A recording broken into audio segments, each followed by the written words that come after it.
오늘은 하나님을 나타내는 구원의 사람이란 제목으로 창세기 14장 13절에서 16절까지의 말씀을 함께 생각해 보겠습니다. 여러분, 싸움 좀 해보셨습니까? 싸움은 항상 우리 주변에 있습니다.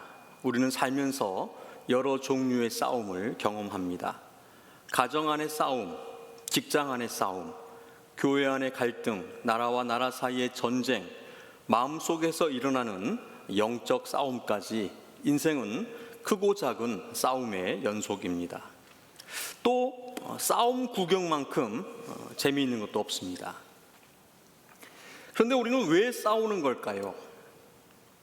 욕심 때문에 싸웁니다. 더 많이 가지기 위해서, 더 높은 자리를 차지하기 위해서 싸웁니다. 지배당하지 않기 위해서, 내 자존심을 지키기 위해서 싸웁니다. 내 이익을 빼앗기지 않기 위해서 싸우는 것입니다. 야고보 4장 1절을 이렇게 말씀합니다. 너희 중에 다툼이 어디로부터 나느냐? 너희 지체 중에서 싸우는 정욕으로부터 나는 것이 아니냐? 그래서 싸움은 많은 경우 누군가를 무너뜨리고 누군가를 빼앗고 누군가를 밟고 올라서는 싸움입니다. 승자와 패자가 있습니다. 지금 한창 하고 있는 월드컵도 총칼 없는 전쟁을 하고 있는 것입니다. 처음 시작한 48강은 무승부가 있지만 32강부터는 반드시 승자가 나와야 하기 때문에 연장전과 승부차기까지 해서 승패를 가릅니다. 그리고 최종 승리의 그 우승 트로피, 그리고 상금 5천만 달러를 차지하기 위해서 싸우고 있는 것입니다. 일반적으로 싸움은 욕심에서 시작되고 무엇인가를 빼앗고 차지하기 위해서 하는 것입니다. 하지만 오늘 본문에 나오는 아브라함의 싸움은 다릅니다. 아브라함은 땅을 차지하려고 싸운 것이 아닙니다. 왕이 되려고 싸운 것도 아닙니다. 자기 이름을 높이려고 싸운 것도 아닙니다. 그는 포로된 자를 되찾기 위해서, 사로잡힌 형제를 구하기 위해서, 무너진 것을 회복하기 위해서 싸웠습니다. 오늘 본문은 아주 짧습니다. 그러나 이 짧은 본문 안에 믿음의 사람 아브라함의 모습을 분명하게 보여주고 있습니다.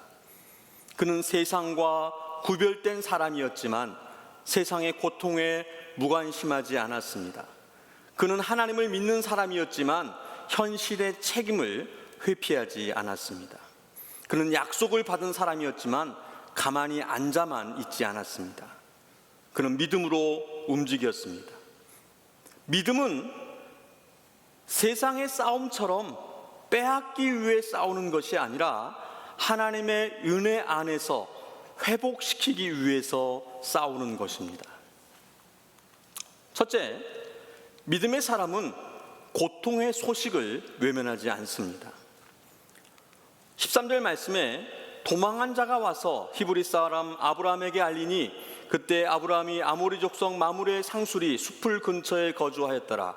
마므레는 에스골의 형제요 또 아넬의 형제라. 이들은 아브라함과 동맹한 사람들이더라. 도망한 자가 와서 전쟁 중에 가까스로 살아남은 사람, 피난 나온 한 사람, 한 생존자가 있었습니다.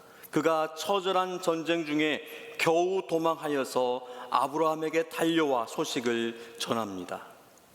조카 롯이 사로잡혀갔다는 것입니다.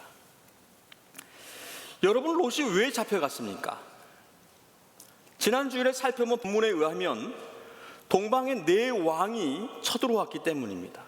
그들이 왜 쳐들어왔습니까? 가나안의 5 왕들이 12년 동안 조공을 바치며 섬기다가 배반했기 때문입니다. 그런데 롯이 왜 잡혀갔습니까? 롯이 바로 그 땅에 살았기 때문입니다. 그 땅을 선택했기 때문입니다. 롯은 눈을 들어 물이 넉넉한 요단 지역을 보았습니다. 겉으로 보기에는 여호와의 동산 같고 애굽 땅 같은, 하지만 풍요로 가장한 죄악이 가득한 땅이었습니다. 롯은 자기 눈에 좋아 보이는 곳을 선택했고 점점 소돔 가까이 장막을 옮겼습니다. 그리고 마침내 소돔에 살게 된 것입니다. 그 선택의 결과가 오늘 본문에 기록되어 있습니다. 소돔이 전쟁에 휘말렸고 롯도 함께 포로로 끌려갔습니다. 롯은 스스로 안전하다고 생각한 곳에서 오히려 위험을 만났습니다. 풍요를 선택했지만 그 풍요가 그를 지켜주지 못했습니다. 이것이 바로 세상의 풍요입니다. 세상은 우리에게 속삭입니다. 이리 와. 여기로 오면 안전해. 이것을 가지면 행복해. 이 길을 선택하면 성공한다. 그러나 하나님 없는 풍요는 결코 우리를 지켜주지 못합니다. 눈에 보기 좋은 요단이 때로는 우리를 소돔 가까이 데려가고 소돔 가까이 머문 우리의 삶은 죄악에 주저앉게 만들며 어느 날 우리를 포로된 자리로 끌고 갈 수 있는 것입니다. 그런데 오늘 본문에서 중요한 것은 아브라함의 반응입니다. 아브라함은 롯의 소식을 듣고 이렇게 말할 수도 있었습니다. 그러니까 왜 그 길을 선택했어? 왜 그 길로 가서 거기에 살아? 네가 선택했으니 네가 책임져야지 라고 할 수 있었습니다. 제가 자주 하는 말입니다. 내가 말했지. 내가 하지 말라고 했지. 잘 됐다. 인간적으로 보면 아브라함이 충분히 그렇게 말할 수 있었습니다. 롯은 분명히 자기 눈에 좋은 것을 따라갔습니다. 아브라함을 배려하기보다는 자기 유익을 먼저 생각했습니다. 그리고 그 선택 때문에 위기를 만난 것입니다. 그러나 믿음의 사람 아브라함은 그렇게 하지 않았습니다. 그는 롯의 고통을 외면하지 않았습니다. 그는 잘못 선택한 형제를 정죄하지 않았고 그의 구원과 회복을 위해서 움직였습니다. 여기서 우리는 믿음의 중요한 모습을 볼 수 있습니다. 믿음은 다른 사람의 고통을 보며 외면하거나 정죄하지 않습니다. 믿음은 구원과 회복을 위해서 움직이는 것입니다. 물론 죄와 잘못을 가볍게 여기라는 뜻은 아닙니다. 롯의 선택은 분명히 지혜롭지 못했습니다. 믿음이 없는 선택이었습니다. 소돔을 가까이 한 것은 영적으로 위험한 선택이었습니다. 믿음 없는 불신앙의 모습이었음이 분명합니다. 그러나 은혜는 넘어진 사람을 버리는 것이 아닙니다. 은혜는 진리를 말하되 회복을 위해 손을 내미는 것입니다. 우리 성도와 교회는 이런 은혜를 받은 사람들입니다. 하나님께서 우리에게 이런 은혜를 베푸셨습니다. 죄로 죽었고 죽을 수밖에 없는 저희를 구원해 주시려고 살려주셨습니다. 욕심과 죄악을 선택한 우리에게 그 죄값을 치르도록 내버려두지 아니하시고 십자가에서 대신 죄값을 치르셨습니다. 그 대속의 은혜를 베푸시기 위해서 높고 높은 하늘 보좌를 비우시고 인간의 몸을 입고 친히 이 땅에 내려오셨습니다. 이런 한이 없는 은혜를 받은 우리 성도와 교회가 어떻게 해야 하겠습니까? 교회 안에서 누군가 실수할 수 있습니다. 누군가 믿음이 약해서 잘못된 선택을 할 수 있습니다. 누군가 하나님이 아닌 세상 쪽으로 기울어질 수 있습니다. 그때 우리는 어떻게 해야 합니까? 저 사람은 왜 저럴까? 믿음이 없어서 저러는 거야. 자기가 선택한 길이니 자기가 감당해야지. 물론 책임은 중요합니다. 그러나 복음은 책임만 말하지 않습니다. 복음은 회복을 말합니다.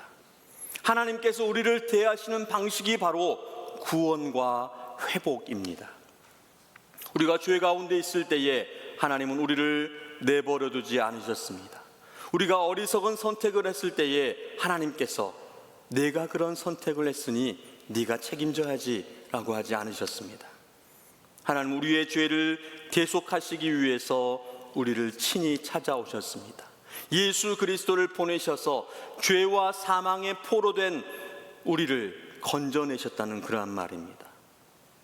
그래서 복음을 진짜 아는 사람은 넘어진 사람을 볼 때 정죄하고만 있지 않습니다. 구원과 회복을 위해서 기도합니다. 구원과 회복을 위해서 행동합니다. 구원과 회복을 위해서 수고하고 헌신하는 것입니다. 하나님의 은혜를 받으신 여러분, 우리는 교회 안의 형제 자매들을 어떻게 대해야 되겠습니까? 믿음은 구원과 회복을 위해서 실천하는 것입니다. 우리 서로에게 구원과 회복의 도움이, 섬김이 되시기를 축복합니다. 또 13절 말씀에 또 하나의 중요한 표현이 있습니다. 바로 히브리 사람 아브라함입니다. 성경은 아브라함을 히브리 사람이다 이렇게 말합니다. 히브리어로 이 히브리라고 하는 말은 이브리입니다. 창세기 11장에 아브라함의 족보를 보면 그 조상 가운데 에벨이 있습니다. 이브리가 바로 에벨의 자손이라는 말입니다. 셈의 혈통이라는 뜻입니다. 이스라엘 민족은 이스라엘, 야곱의 자손이라는 뜻입니다. 유대 민족은 유다 지파의 자손, 남유다 왕국의 사람들이라는 그러한 뜻입니다. 그리고 이 히브리 사람, 이 이브리는 강을 건너온 사람이라는 뜻을 담고 있습니다. 아브라함은 유브라데강 건너편 메소포타미아에서 하나님의 부름을 받고 가나안 땅으로 건너온 사람이라는 말입니다. 이방 땅에서 건너온 나그네라는 의미를 담고 있습니다. 즉 아브라함은 세상 속에 살지만 세상에 속한 사람이 아니었습니다. 그는 구별된 사람이었습니다. 하나님의 부르심을 받은 그러한 사람이었습니다. 하나님의 약속을 따라 사는 사람이었습니다. 본향을 향해 가는 이 땅의 나그네라는 사실입니다. 이런 아브라함이 나는 저 강 저편의 사람이니, 나는 히브리 사람이니 이 땅의 일과는 상관이 없다 하지 않았습니다. 그가 거주하는 곳의 거민들과 동맹하며 살았습니다. 서로 돕고 살았다는 말입니다. 그리고 그는 고통받는 사람을 외면하지 않았습니다. 이것은 우리 성도의 삶이 어떠해야 하는지를 잘 말씀해 줍니다. 성도는 세상과 구별되어야 합니다. 그러나 분리돼서는 안 됩니다. 세상의 아픔에 무관심해서는 안 됩니다. 성도는 죄와 타협해서는 안 됩니다. 하지만 죄로 인해 무너진 사람들을 향한 긍휼을 잃어버려서는 안 되는 것입니다. 우리는 세상과 똑같이 살지 않지만 세상 속에서 하나님의 은혜를 드러내며 살아야 한다는 것입니다. 여러분, 절은 대부분 산속에 있습니다. 근데 교회는 대부분 세상 속에 있습니다. 성도는 세상 속에 살아야 한다라는 뜻을 담고 있습니다. 세상의 소금과 빛이 되어야 하는 것입니다. 우리 모두가 세상의 소금과 빛이 되기를 축복합니다. 두 번째는 믿음의 사람은 하나님의 부르심과 사명을 준비하는 사람입니다. 14절 말씀 다 함께 읽겠습니다. 아브라함이 그의 조카가 사로잡혔음을 듣고 집에서 길리고 훈련된 자 318명을 거느리고 단까지 쫓아가서, 아브라함은 조카 롯이 사로잡혔다는 말을 듣고 즉시 움직였습니다. 성경은 아브라함이 누구를 데리고 갔는지를 자세히 설명합니다. 집에서 길리고 훈련된 자 318명. 집에서 길리고라는 말은 그 원어의 의미가 그의 집에서 태어난 자들이라는 뜻을 담고 있습니다. 아브라함은 혼자 떠돌아다니는 그런 사람이 아니었습니다. 그의 집은 이미 큰 공동체를 이루었던 것입니다. 하나님께서 아브라함에게 내가 너로 큰 민족을 이루게 하리라 라고 약속하셨는데, 아직 약속의 아들 이삭이 태어나지는 않았지만 아브라함의 집은 이미 하나의 큰 공동체로 자라고 있었던 것입니다. 또 훈련된 자라는 이 말의 원어의 의미는 훈련받은 자, 준비된 자, 단련된 자라는 뜻을 담고 있습니다. 아브라함에게는 위기 때 함께 움직일 수 있는 훈련시킨 준비된 사람들이 있었습니다. 여러분, 이것이 무엇을 말씀합니까? 아브라함은 하나님을 믿는 사람이었고 하나님의 약속을 받은 사람이었습니다. 그렇다고 해서 가만히 있지 않았습니다. 아무 준비도 하지 않은 것이 아니었다는 말입니다. 그는 자기 집을 책임 있게 관리했고 사람들을 훈련시켰습니다. 그는 위기가 왔을 때 움직일 수 있도록 준비하고 있었던 것입니다. 우리도 하나님께서 모든 것을 다스리고 계신다라고 믿는 사람들입니다. 우리가 그 다스림 아래에 있다고 믿는 사람들입니다. 하나님께서 우리 안에 두신 하나님의 뜻을 반드시 이루신다고 믿는 사람들입니다. 하나님께 사랑하시는 백성을 끝까지 붙드신다고 믿는 사람들입니다.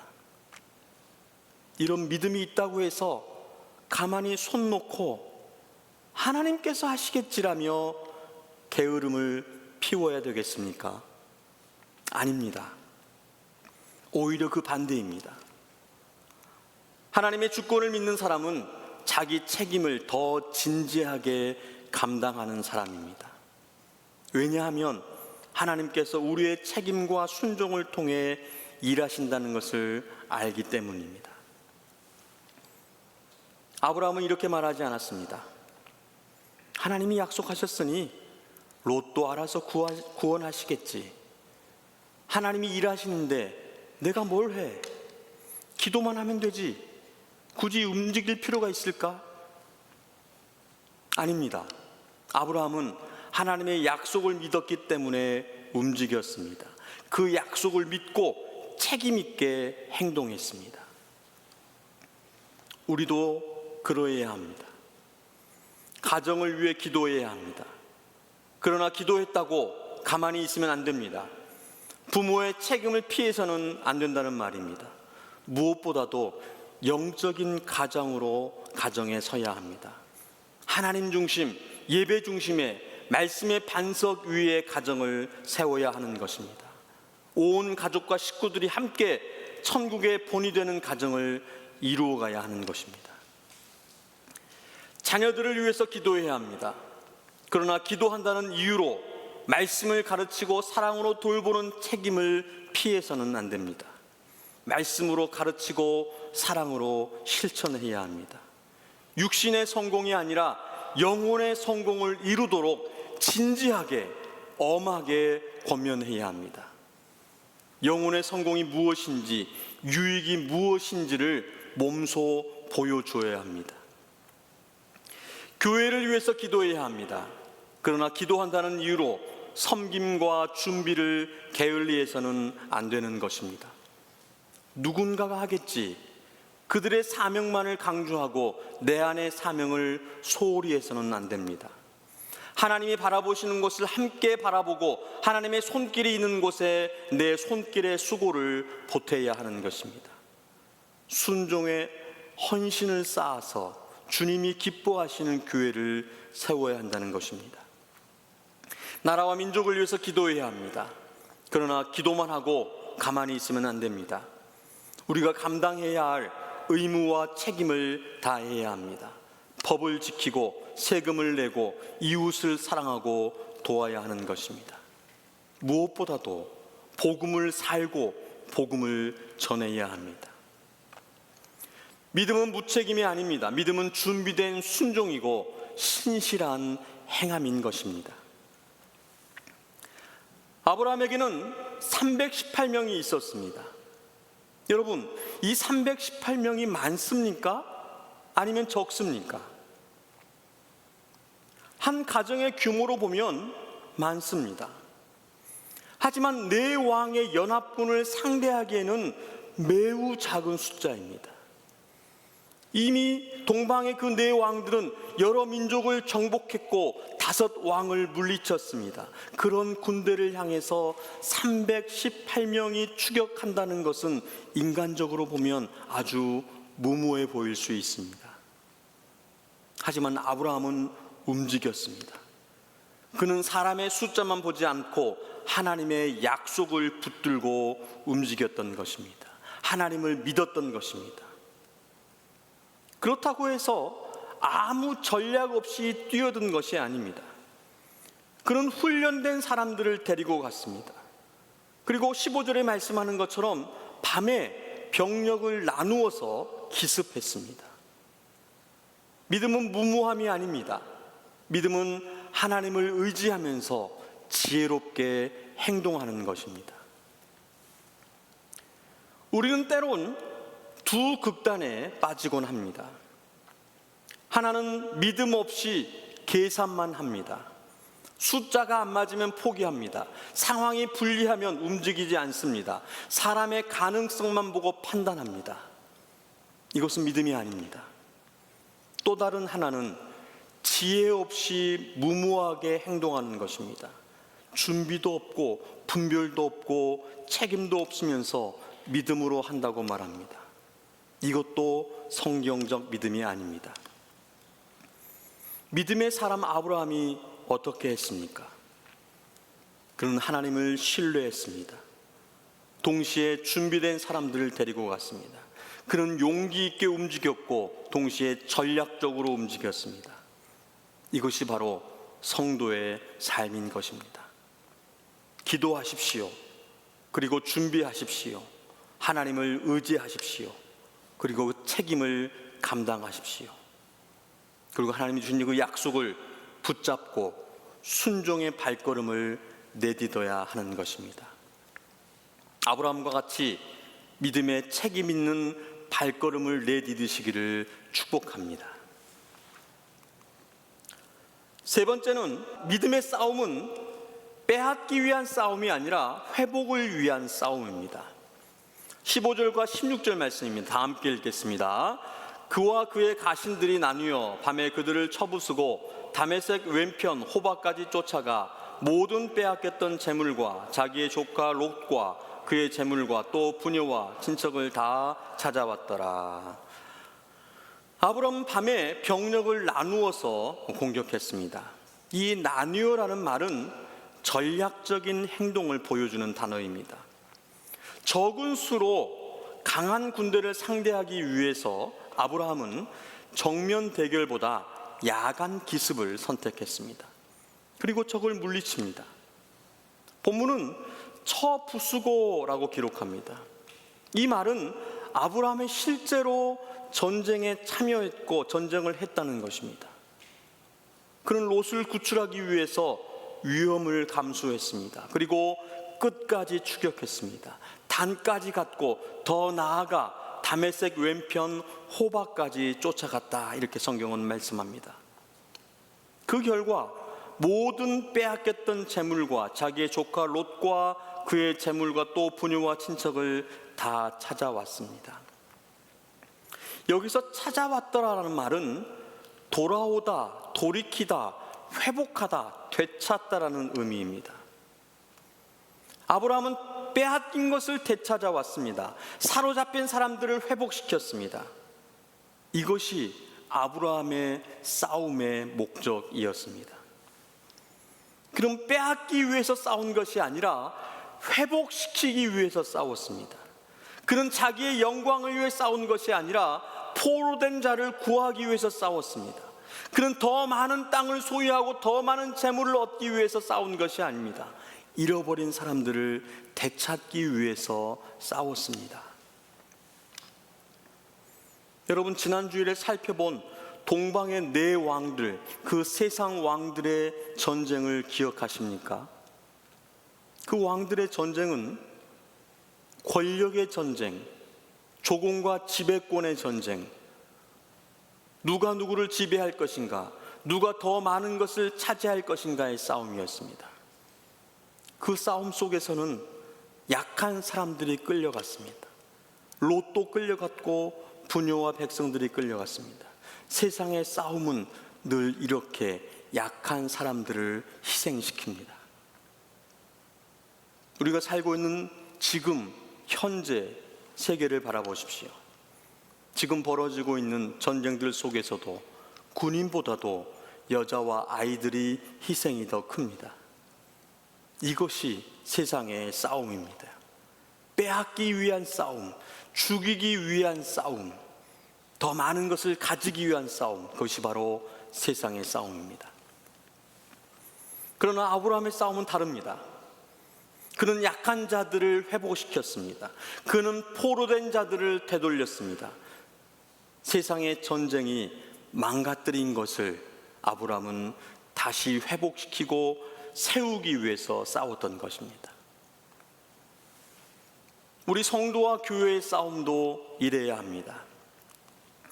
에베소 6장 12절에 이렇게 말씀합니다. 우리의 씨름은 혈과 육을 상대하는 것이 아니요 통치자와 권세들과 이 어둠의 세상 주관자들과 하늘에 있는 악의 영들을 상대함이라.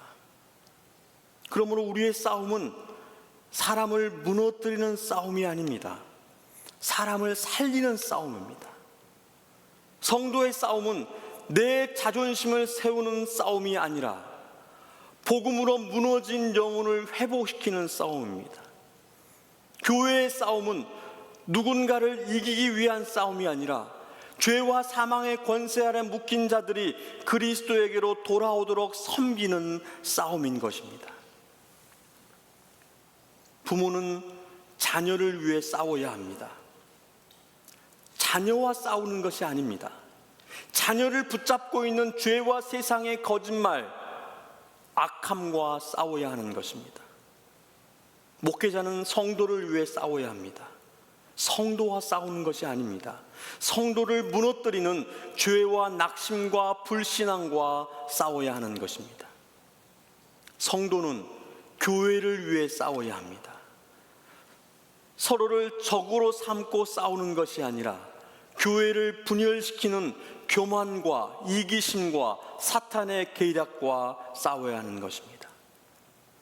여러분, 우리의 싸움은 회복을 위한 싸움이어야 합니다.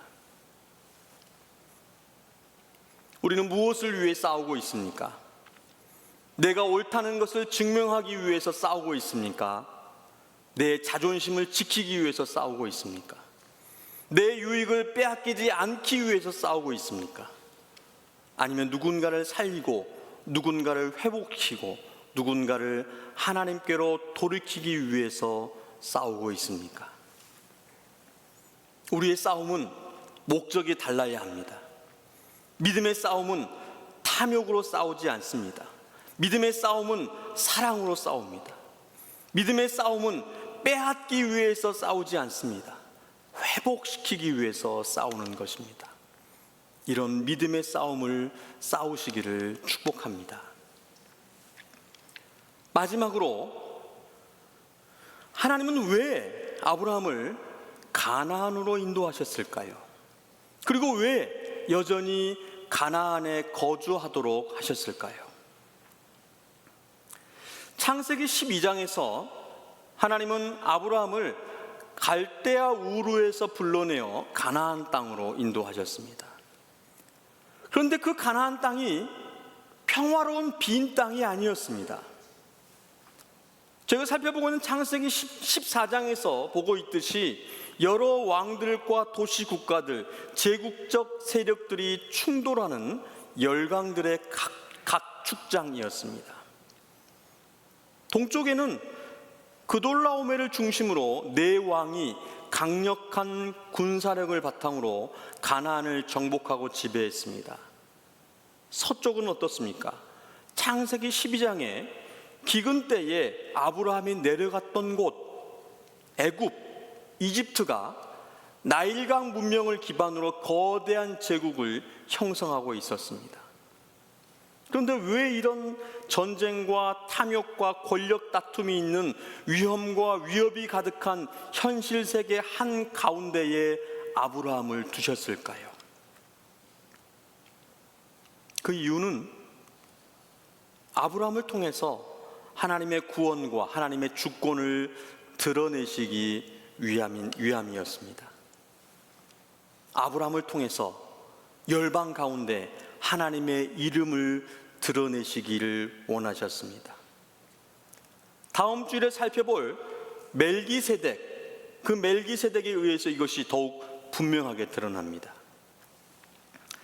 또 하나님께서는 아브라함을 통해서 롯을 구원하시기 위해, 아브라함을 통해서 하나님의 구원자 하나님을 나타내시기 위해서 아브라함을 그곳에 인도하셨고 여전히 그곳에 머물도록 하셨던 것입니다.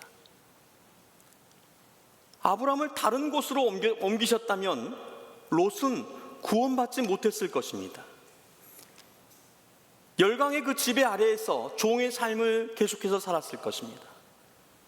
하지만 하나님은 언약의 사람, 믿음의 사람 아브라함을 통해서 위기에 빠진 롯을 구원하셨습니다. 아브라함은 단지 전쟁에 능한 족장이 아니었습니다. 하나님의 구원을 나타내는 구원의 사람이었던 것입니다. 하나님께서는 이 아브라함을 가나안 땅에서 연단시키셨습니다. 오직 하나님만을 바라보고 하나님만을 순종하며 따를 것을, 하나님만이 복이 된다는 믿음을 가진 그 믿음의 사람으로, 믿음의 조상, 믿음의 시조로 세우시기 위해서 가나안 땅으로 인도하셨습니다. 그리고 여전히 가나안에 머물도록 하셨다는 그러한 사실입니다.